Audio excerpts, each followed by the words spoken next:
good governance, social services, tsaka economic services, no?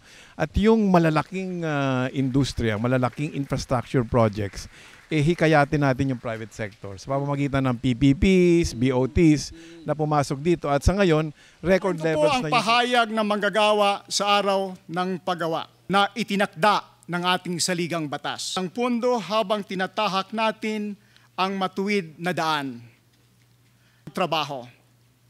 Tingnan po namin sa Pangulo at sa Aquino Administration. Mga kababayan, talagang pong isang malayang umaga sa atin lahat po. Ngayong araw ng paggawa, tunay na solusyon po ang ilalatag natin. Solusyong pipilitin na walang may iwan habang tumutulak tayo tungo sa landas ng kaunlaran at kasaganahan. Ngayong nailatag na ang sitwasyong kinakaharap natin, maibabalangkas po ng 4 na punto ang ating mga layunin.